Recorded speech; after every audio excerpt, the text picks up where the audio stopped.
My name is Shiv Pillai. I'm a professor of medicine at the Harvard Medical School, and I have a lab at the MGH Cancer Center here at Mass General Hospital.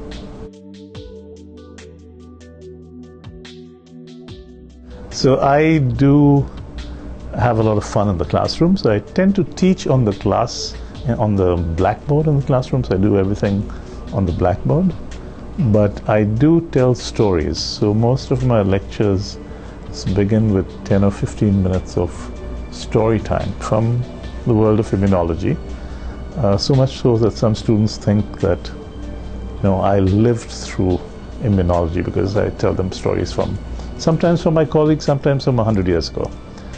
And I also do enjoy using rhyme in teaching.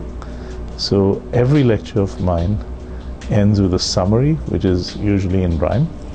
And it's been entertaining for me to spend time on long flights, writing rhymes about the immune system. So I guess that's the difference in my teaching style. One, that it's mainly on the board, and two, I am a little bit of a ham and an entertainer. The basic immunology is a condensed version in some ways. I wouldn't say condensed, I would say maybe a briefer version of our larger immunology textbook, which is Cellular and Molecular Immunology. We attempt between the three of us. So actually we have a lot of fun writing this book because Abul, Andy Lichtman and I are always in touch almost on a daily basis, discussing what we should include and what we shouldn't. And I think based on all three of us being involved in teaching, there's some sense of what we think people should know about the immune system that we try to include in this book, and to distill it away from extraneous material which could be added on, which we don't think is essential from a conceptual framework. So we want people to be able to take away the core conceptual messages about the immune system without overwhelming them with too much material. So sometimes it's harder when you're trying to make it all come together in a smaller format. And that's basically the goal of the book. Somebody who wants to read the book in maybe a few weeks and understand most of immunology and understand the concepts, that's what we're hoping to convey.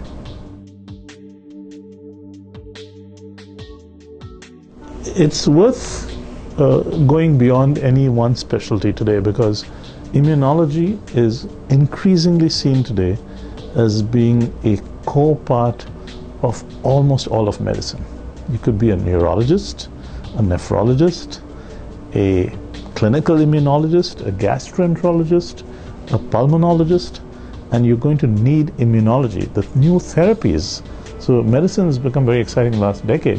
There have been new rational therapies which have changed things, where so much so that in my classroom, about 15 years ago, we used to have patients come in with rheumatoid arthritis with claw hands. Their hands looked like claws. We can't find patients like them anymore in Boston, because the new therapies, which are all immunological therapies, have changed the disease. It's equally true in Crohn's disease, where it was invariable that someone with severe Crohn's disease would need surgery. And surgery is terrible because you end up having to have a bag. You don't have, your intestine is destroyed and most of it is removed. But now many people are being spared the surgery because of the new therapies. So immunology is so important to almost every medical specialty that every fellow and resident feels the need to understand immunology, just to understand how patients are being treated. So I think it's broader than any one specialty, and it's crucial.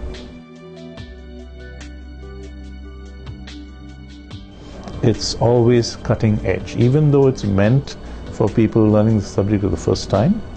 If there are new cutting edge findings which we think rise to the level that everybody should know them, they are included in the book. So we do revise every edition, thinking about what's happened in the field, and lots happens every 3 years, and try to keep it as up to date as possible. So we don't want our medical students to be told stuff that's 10 years old. We actually want them to know what's going on now, but still not include everything so that they're overwhelmed.